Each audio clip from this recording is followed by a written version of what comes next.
Hello dear students, आप सभी का स्वागत है सीयूटी बाय सुपर ग्रेड्स पर। तो बच्चों, जैसा कि हम क्लास स्टार्ट करने से पहले आप लोगों के साथ एक क्वेश्चन डिस्कस करते हैं और फिर बीच में जाके उसका आंसर हम समझते हैं कि किस तरह से आएगा। तो आज के लिए क्वेश्चन है कि जिस तरह इलेक्ट्रोस्टैटिक कंडीशन में किसी भी कंडक्टर को हम अगर कुछ चार्ज प्रोवाइड करते हैं तो वो सारा का सारा चार्ज जाकर उसकी सरफेस पर डिस्ट्रीब्यूटेड हो जाता है। मतलब कि जो भी चार्ज किसी कंडक्टर को, जैसे स्फेरिकल कंडक्टर है या तो वो हॉलो कंडक्टर हो या सॉलिड, कोई सा भी हो, चार्ज दिया तो उसकी सरफेस पर चला जाता है। तो जब क्या करंट फ्लो होता है किसी वायर में से, तब भी करंट क्या सिर्फ कंडक्टर की सरफेस पे से फ्लो करता है या कंडक्टर के अंदर से भी करंट फ्लो कर सकता है? तो इस चीज के जवाब को हम बीच में कहीं जानेंगे, ठीक है। तो चैप्टर का नाम है हमारे करंट इलेक्ट्रिसिटी और आज का टॉपिक रहेगा करंट एंड ड्रिफ्ट वेलोसिटी। तो चलिए स्टार्ट करते हैं। तो देखिए, इलेक्ट्रिक करंट क्या होता है? Rate of flow of electric charge is called electric current. जो इलेक्ट्रिक चार्ज है ये टाइम के साथ अपनी पोजीशन चेंज करते हैं। तो अगर कुछ चार्ज लगातार टाइम के साथ अपनी पोजीशन चेंज कर रहे हैं या फिर किसी स्पेस के पोर्शन में एक जगह से चार्ज कुछ एंटर कर रहा है, दूसरी जगह से बाहर निकल रहा है, तो हम बोलेंगे कि वहां पर करंट फ्लो कर रहा है। अब ये स्पेस हो सकता है या फिर एक कंडक्टर हो सकता है, जिस कंडक्टर में से कंडक्टर के एक एंड से कुछ चार्ज एंटर कर रहे हैं और दूसरे एंड से बाहर निकल रहे हैं, तो इसे हम बोल सकते हैं कि करंट फ्लो हो रहा है। या कंडक्टर में भी थोड़ा सा करंट हम इस कंडीशन में भी मान सकते हैं कि जैसे एक कंडक्टर है, इधर से यहां तक इलेक्ट्रॉन मूव किया तो करंट फ्लो हो गया। बिल्कुल ही बहुत ही कम अमाउंट में थोड़ी सी देर के लिए, लेकिन करंट तो फ्लो हुआ। जब भी चार्ज मूव करता है करंट फ्लो होगा, ठीक है। अब एवरेज करंट और इंस्टेंटेनियस करंट, इन पॉइंट्स को और हम डिस्कस कर लेते हैं। एवरेज करंट क्या होता है? कुछ बड़ा सा टाइम पीरियड, बड़ा सा मतलब जिसे मेजर किया जा सके कुछ सेकंड्स में, एक कंडक्टर है मान लीजिए इस तरह से, ठीक है। इसमें से कुछ चार्ज मूव किया, अ, इसमें से कुछ चार्ज मूव किया और कुछ टाइम पीरियड में ये इवेंट हुई। जैसे कि टाइम पीरियड डेल टी हमने लिखा है, ये हो सकता है 2 सेकंड, 3 सेकंड, कुछ भी टाइम हो सकता है। और जो चार्ज यहां से फ्लो किया डेल क्यू, ये चार्ज आ जाएगा। तो जितना चार्ज फ्लो किया उसे उस टाइम ड्यूरेशन से अगर हम डिवाइड कर देते हैं तो हमारे पास एवरेज करंट की वैल्यू मिल जाती है हमें। इसके अलावा अगर बात करें इंस्टेंटेनियस करंट, तो इंस्टेंटेनियस करंट एक पर्टिकुलर इंस्टेंट पर, इंस्टेंट मतलब सेकंड नहीं, सेकंड से भी बहुत छोटी सी चीज, बहुत ही छोटा टाइम का जो छोटे से छोटा हिस्सा एग्जिस्ट कर सकता है, उसे बोलते हैं हम इंस्टेंट फिजिक्स में। तो किसी एक पर्टिकुलर इंस्टेंट में कितना करंट फ्लो हुआ उसे बोलते हैं इंस्टेंटेनियस करंट। एवरेज करंट क्या है? एक सफिशियंट टाइम ड्यूरेशन में कंडक्टर के थ्रू जो चार्ज फ्लो किया, कंडक्टर में से जो चार्ज में चेंज आया, उस चार्ज को हम एक बड़े से टाइम के इंटरवल के रिस्पेक्ट में देखते हैं तो उसे बोलते हैं एवरेज करंट। वहीं इंस्टेंटेनियस करंट हो जाता है जब ये जो टाइम इंटरवल है डेल टी ये बहुत ही छोटा है, अप्रोक्स जीरो हो, तो ये लिमिट हम लगाते हैं del q by del t. Average current में जब लिमिट पुट कर दी जाती है तो ये डिफरेंशिएशन के फॉर्म में दिखाई देता है और ये बन जाता है इंस्टेंटेनियस करंट। जैसे कि आपको कहीं क्वेश्चन देखने को मिल सकता है कि कहीं पर करंट दिया हुआ है, चार्ज जो है टाइम का फंक्शन है, चार्ज टाइम का फंक्शन है, मतलब कि t-3 मान लीजिए इस तरह से, या t² - 3t है। और इसमें आपको इंस्टेंटेनियस करंट और एवरेज करंट निकालने को बोला है। तो एवरेज करंट मान लीजिए t=1 टू t=3 सेकंड पर निकालना है। तो आपको क्या करना है, Q2 - Q1, जो कि मतलब होता है डेल क्यू का, डिवाइड बाय T2 - T1 करना है। जैसे कि यहाँ पर Q2 की जगह हम ये t=3 की वैल्यू पुट कर देंगे, देन माइनस का साइन, फिर t=1 की वैल्यू पुट कर देंगे और टाइम इंटरवल 3 - 1, इस तरह से निकलेगा। तो ये तो निकल आया हमारा एवरेज करंट इस तरह से। और इसके अलावा अगर इंस्टेंटेनियस करंट की बात करें तो इसका डिफरेंशिएशन करना पड़ेगा del q by del t, और फिर क्या हो जाएगा ये 2t - 3। और जिस भी इंस्टेंट पे पूछा है t=4 सेकंड, 5 सेकंड, तो ये उस इंस्टेंट पे निकल के आ जाएगा इंस्टेंटेनियस करंट, ठीक है। करंट के लिए एक सर्किट बना हुआ है, मान लीजिए करंट किस तरह से कंडक्टर में फ्लो करेगा, तो कंडक्टर के पास जो फ्री मूवेबल चार्ज होता है वो होते हैं फ्री इलेक्ट्रॉन्स। तो फ्री इलेक्ट्रॉन्स क्या करते हैं, फ्री इलेक्ट्रॉन्स इस बैटरी के पॉजिटिव टर्मिनल की तरफ अट्रैक्ट होंगे और नेगेटिव से रिपल्स हो रहे होंगे। तो जो इलेक्ट्रॉन की डायरेक्शन है, इसकी अपोजिट डायरेक्शन में हम करंट के फ्लो को मानते हैं कि इलेक्ट्रॉन्स के फ्लो की अपोजिट डायरेक्शन में करंट फ्लो करता है। करंट एक स्केलर क्वांटिटी है और इसकी यूनिट होती है एम्पियर। अब करंट स्केलर क्वांटिटी क्यों है, वेक्टर जैसा, क्योंकि हम करंट की डायरेक्शन की बात करते हैं। तो ये स्केलर क्वांटिटी क्यों है, क्योंकि ये वेक्टर एडिशन के लॉ को फॉलो नहीं करता। किस तरह से नहीं करता देखते हैं। मान लीजिए एक वायर ये है, एक वायर ये है, इन दोनों वायर से मिलके इसमें एक करंट जा रहा है।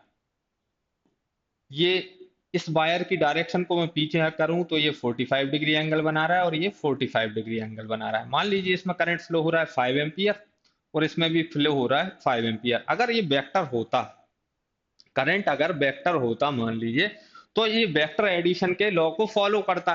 तो वेक्टर के जब हम दो टुकड़े करेंगे, जैसे ये वाला वेक्टर दिया था, इसके दो टुकड़े परपेंडिकुलर एक दूसरे के, एक तो मैं ये वाला ले लेता हूं, इसकी डायरेक्शन इस तरफ है तो ये वाले कंपोनेंट की डायरेक्शन भी इधर आएगी, इसकी डायरेक्शन इस तरफ है तो दोनों कंपोनेंट की डायरेक्शन इस तरफ इसलिए आ रही क्योंकि ये इस तरह से दिया हुआ है। सेम लॉजिक के साथ हम ऊपर वाले वेक्टर के भी कंपोनेंट कर सकते हैं। ये नीचे की तरफ आ रहा है तो एक तो ये आएगा और एक ये आएगा। ये दोनों 5 एम्पियर करंट है, ये आएगा 5 कॉस 45 डिग्री, ये भी प्लस 5 कॉस 45 डिग्री। और ये जो साइन वाले हैं 5 साइन 45 डिग्री और नीचे वाला भी 5 साइन 45 डिग्री, ये दोनों वेक्टर एक दूसरे की अपोजिट डायरेक्शन में और इक्वल मैग्नीट्यूड के, तो ये दोनों कैंसिल कर देंगे और यहाँ पर 5 cos 45 डिग्री 5 cos 45 डिग्री, जैसे हम लिख सकते हैं 10 cos 45 डिग्री cos 45 डिग्री हो जाएगा आपका √2 10/√2 एम्पियर। इतना करंट फ्लो होना चाहिए, जबकि ऐसा हुआ नहीं। यहाँ पर 10 एम्पियर करंट मिल रहा था, जो कि कैसे बना होगा, 5 + 5 10 एम्पियर। तो करंट ने वेक्टर एडिशन के लॉ को फॉलो नहीं किया, इसलिए ये स्केलर क्वांटिटी है। अब बोला ये भी जाता है करंट टेंसर क्वांटिटी है। टेंसर क्या होता है, वेक्टर्स और स्केलर्स के बीच की कोई चीज है। जैसे हम हायर क्लासेस में, अगर आप इंजीनियरिंग करेंगे या फिजिक्स में आप जो स्पेस रिसर्च वाला वो वाला पोर्शन पढ़ेंगे, तो वहां पर आपको टेंसर को पढ़ना होगा। बाकी 12th के सिलेबस के अकॉर्डिंग तो करंट हमारा स्केलर क्वांटिटी है। अब देखिए करंट डेंसिटी क्या होता है, करंट पर यूनिट एरिया कित ये चीज बनती है करंट डेंसिटी। जैसे कि एक वायर है, वायर में से करंट आई फ्लो हो रहा है, इस डायरेक्शन में करंट का फ्लो हो रहा है और ये क्रॉस सेक्शनल एरिया दिया है। तो current divide by cross section area, ये क्वांटिटी बनती है करंट डेंसिटी। ये एरिया की डायरेक्शन में होगी। एरिया की डायरेक्शन मतलब कि इलेक्ट्रिक फील्ड ऐसी लगी है, उस डायरेक्शन में चार्ज आ रहा है, तो हमें एरिया को इस तरह से देखना है। इधर लगी हुई हो तो इधर देखना है, मतलब कि ये इलेक्ट्रिक फील्ड या फिर एरिया, एरिया को देखना है फिर इलेक्ट्रिक फील्ड के अकॉर्डिंग। करंट डेंसिटी है वेक्टर क्वांटिटी, इसकी यूनिट क्या होगी, एम्पियर पर मीटर स्क्वायर, और इसकी डायरेक्शन इलेक्ट्रिक फील्ड के अलोंग होती है। अब बात करते हैं ड्रिफ्ट वेलोसिटी। तो ये ड्रिफ्ट वेलोसिटी होता क्या है, इसे थोड़ा सा डिस्कस कर लेते हैं। तो देखिए कोई भी कंडक्टर है, जैसे कि एक मेटालिक कंडक्टर दिया हुआ है, कोई भी मेटल का वायर दिया हुआ है, तो इसमें बहुत सारे इलेक्ट्रॉन्स, फ्री इलेक्ट्रॉन्स हैं।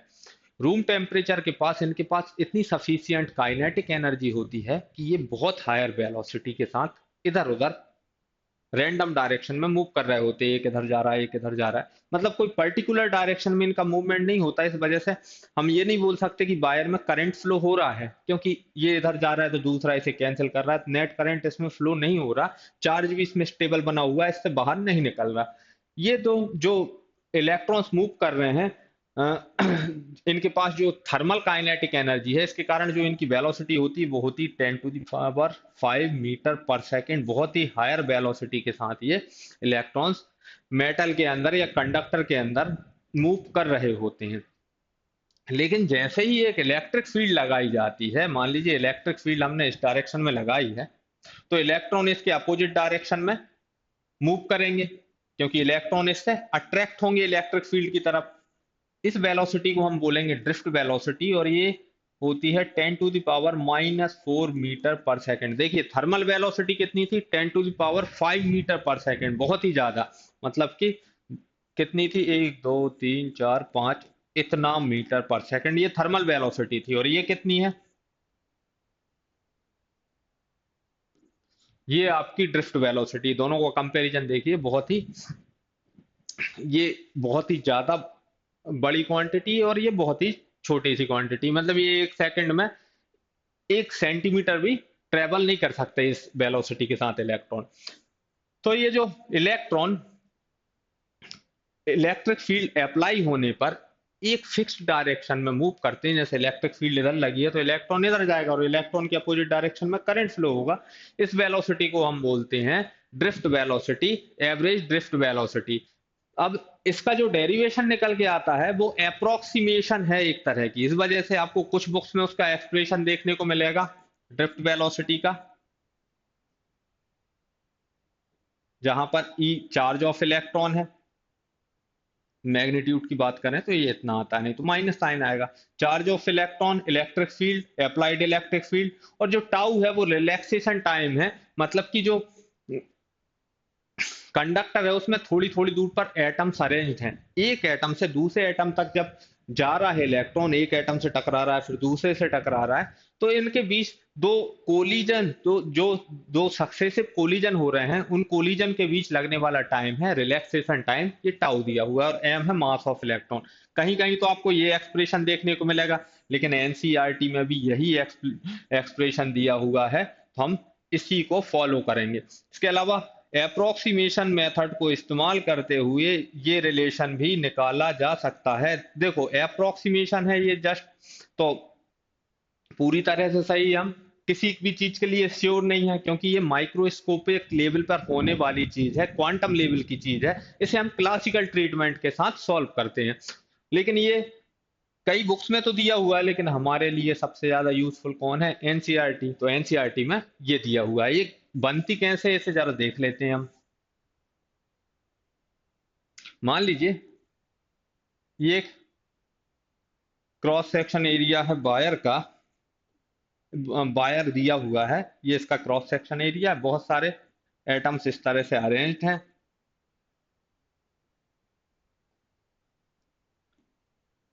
इस डायरेक्शन में लगी हुई है इलेक्ट्रिक फील्ड, तो इलेक्ट्रॉन जा रहा है तो यहाँ इससे टकराता है, फिर इससे टकराता है, फिर आगे बढ़ता है, इससे टकराता है। इस तरह से इलेक्ट्रॉन आगे बढ़ता हुआ जा रहा है। देखिए इलेक्ट्रिक फील्ड लगी हुई है, इलेक्ट्रिक फील्ड लगी हुई है और इलेक्ट्रॉन है एक चार्ज पार्टिकल, तो इलेक्ट्रॉन पर वो लगाएगी फोर्स, इलेक्ट्रिक फील्ड कितना फोर्स लगाएगी, F = QE या -EE। ये आ गया फोर्स जो कि इलेक्ट्रिक फील्ड लगा रही है इलेक्ट्रॉन पर। अब इलेक्ट्रॉन की एक्सेलरेशन क्या होगी, मास इनटू एक्सेलरेशन फोर्स होता है। मास को मैं नीचे ले जाता हूँ, तो ये मास ऑफ इलेक्ट्रॉन हम नीचे ले आते हैं, तो ये आ गई एक्सेलरेशन इलेक्ट्रॉन पर, इलेक्ट्रिक फील्ड जो एक्सेलरेशन लगा रही है। तो इसके कारण अब हम अगर आगे बात करें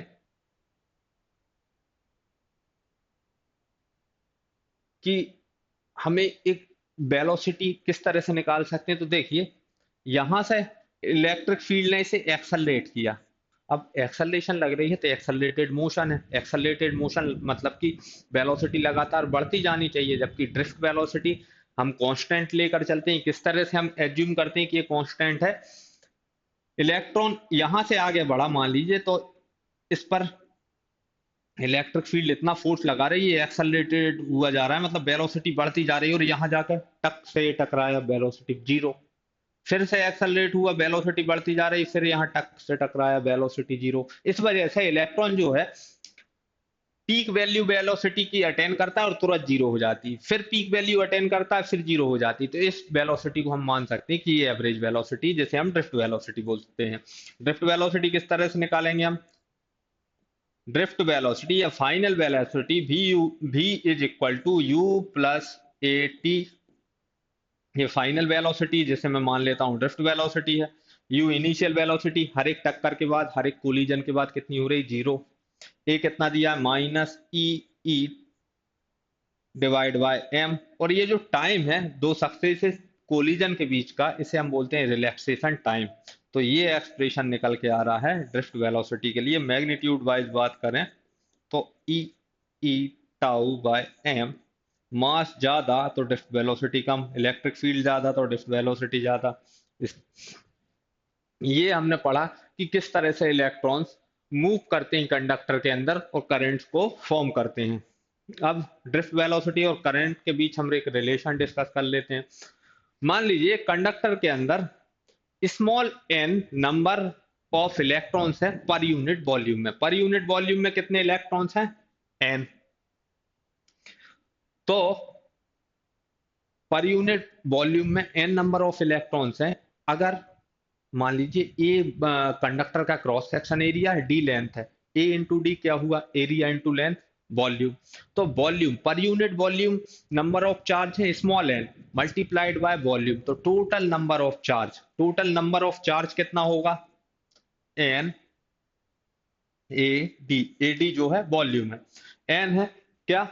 नंबर ऑफ इलेक्ट्रॉन्स या फ्री चार्जेस पर यूनिट वॉल्यूम।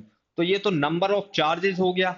एक पर्टिकुलर चार्ज का जो चार्ज को बनाने वाला जो बेसिक एलिमेंट है वो है इलेक्ट्रॉन। इलेक्ट्रॉन पे चार्ज कितना होता है? ई। तो इतना चार्ज है ये Q is equal to n E A v d, n E A d. तो इतना हमारे पास चार्ज आ गया एन ई ए डी, इतना चार्ज है एक कंडक्टर पर। अब अगर ये charge with respect to time flow करता है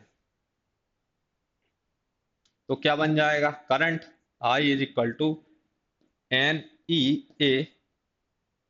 अब देखिए चार्ज अगर इस तरह से फ्लो कर रहा है, इलेक्ट्रॉन इधर आ रहा है मतलब करंट इस तरफ जा रहा है, तो देखिए ये जो डिस्टेंस है ये टाइम के साथ ये यहां था, यहां से मूव कर रहा है और यहां से आउट हो जाता है, इधर से इन हो रहा है तो इधर से आउट हो रहा है। तो डिस्टेंस कितनी ट्रेवल कर रहा है ये टी टाइम में? D distance. तो डी बाय टी, इसी डायरेक्शन में वेलोसिटी है। डिस्टेंस अगर इतनी डिस्टेंस टी टाइम में ट्रेवल कर रहा है तो ये टर्म क्या हो जाएगी? वेलोसिटी। और कौन सी वेलोसिटी होगी? Drift velocity.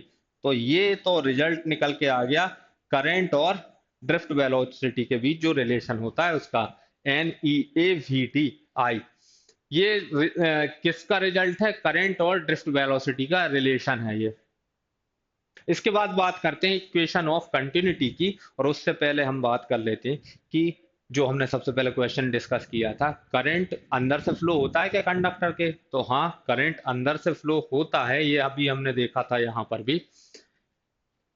इलेक्ट्रॉन्स जो फ्री इलेक्ट्रॉन्स हैं वो अंदर से फ्लो कर रहे हैं। अब बात करें कि हमने इलेक्ट्रोस्टैटिक में पढ़ा था कि चार्ज तो मेटल की आउटर सरफेस पे है, तो वो एक्सेस चार्ज है, जो भी एडिशनल चार्ज आप दे रहे हो कंडक्टर को वो जाके उसकी सरफेस पे जाता है, ना कि फ्री इलेक्ट्रॉन। जो भी आप बाहर से चार्ज लाकर दे रहे हो कंडक्टर को वो उसकी सरफेस पे डिस्ट्रीब्यूट हो जाता है। जो उसके फ्री इलेक्ट्रॉन्स हैं वो तो कंडक्टर में अंदर बने रहते हैं ना, उनमें कोई चेंज नहीं आता। कंडक्टर के अंदर जितने भी फ्री इलेक्ट्रॉन्स होते हैं वो उसके वॉल्यूम में पूरे में डिस्ट्रीब्यूटेड होते हैं, वो सरफेस पर नहीं जाएंगे। लेकिन आप जो एक्सेस चार्ज देते हो वो जाकर कंडक्टर की सरफेस पे इकट्ठा होता है, और जो करंट का फ्लो हो रहा है वो इन्हीं फ्री इलेक्ट्रॉन्स के कारण हो रहा है। तो करंट तो अंदर से फ्लो करेगा मटेरियल के। अब ये इक्वेशन ऑफ कंटिन्यूटी, इसका डिस्कशन कर लेते हैं। ऐसी आपने 11th क्लास में जब फ्लूइड डायनेमिक्स पढ़ रहे थे तब डिस्कस की पढ़ी होगी आपने कि किसी भी क्रॉस सेक्शन एरिया से फ्लो होने वाला वाटर और वहां पर वेलोसिटी, इन दोनों का मल्टीप्लिकेशन ये कांस्टेंट होता है, A V is equal to constant. वहां पर आप बात कर रहे थे कि मान लीजिए एक तरह का पाइप है, जितना पानी इसमें अंदर जा रहा है पर यूनिट टाइम उतना ही पानी बाहर निकलना चाहिए। क्यों? मास कंजर्वेशन के अकॉर्डिंग। कम निकला तो मास उतना गायब कहाँ हो गया, ज्यादा निकला तो एडिशनल मास कहाँ से आ गया? मास कंजर्वेशन के अकॉर्डिंग चीजें काम करनी चाहिए। तो यहाँ पर जो पानी अंदर जा रहा है इसका मैग्नीट्यूड कितना निकल के आएगा? ए एरिया में जा रहा है इंटू वी वेलोसिटी। तो ये जो टर्म निकल के आती है ये मास कंजर्वेशन से निकल के आती है। A1 V1 बराबर होगा A2 V2 के। ठीक है, इसी तरह से अगर हम करंट वाले चैप्टर में इक्वेशन ऑफ कंटिन्यूटी को अप्लाई करने की कोशिश करें तो यहाँ पर चीजें वर्क करेंगी चार्ज कंजर्वेशन के बेस पर। जितना चार्ज यहाँ से अंदर जा रहा है उतना ही चार्ज कंडक्टर के दूसरे एंड से बाहर निकलना चाहिए, जितना एक एंड से अंदर जा रहा है चार्ज कंजर्वेशन के अकॉर्डिंग। तो यहाँ पर ए भी हर जगह कांस्टेंट होगा। जैसे यहाँ बात करें A1 V1 और यहाँ बात कर लेते हैं A2 V2। तो A1 V1 is equal to होगा A2 V2 के। ये जो V2 है यहाँ पर ये V क्या है, ड्रिफ्ट वेलोसिटी है, क्योंकि कंडक्टर के अंदर जो इलेक्ट्रॉन्स मूव करते हैं वो किस वेलोसिटी के साथ मूव करते हैं, ड्रिफ्ट वेलोसिटी के साथ। तो यहाँ पर क्रॉस सेक्शन एरिया ज्यादा है, A1 ज्यादा है, तो और यहाँ पर A2 कम है, इसका मतलब है कि V1 ज्यादा होगी V2 से। तभी तो मान लीजिए ये 4 है और ये 3 है, दोनों का मल्टीप्लिकेशन 12 आ रहा है, तो 4 ये 3 होना चाहिए, 3 है तो ये 4 होना चाहिए। अगर ये इससे बड़ा है तो ये इससे बड़ा हो जाएगा, ये इससे बड़ा है तो ये इससे बड़ा हो जाएगा, तभी जाके मल्टीप्लिकेशन दोनों का बराबर होगा रहा होगा। तो जहां पर वायर का क्रॉस सेक्शनल एरिया कम होगा वहां पर ड्रिफ्ट वेलोसिटी ज्यादा होगी, क्योंकि पूरे वायर में एक वायर दिया है तो एक ही करंट फ्लो हो रहा है आई। करंट क्या होता है, I is equal to n E A v d. Drift velocity बदल जाएगी अलग अलग जगह पे, क्योंकि ये एरिया भी बदल रहा है। जहां पर एरिया कम वहां पर ड्रिफ्ट वेलोसिटी ज्यादा। ए भी हर जगह कांस्टेंट देखने को मिलेगा। तो बच्चों ये हमने करंट इलेक्ट्रिसिटी और पर आपका जो टॉपिक था इलेक्ट्रिक करंट और ड्रिफ्ट वेलोसिटी, इसे डिस्कस कर लिया है। आगे भी हमारे साथ इसी तरह जुड़े रहिए तो आपको और भी अच्छी अच्छी चीजें देखने को मिलेंगी। ठीक है, अब मिलते हैं अगली बार। Thank you.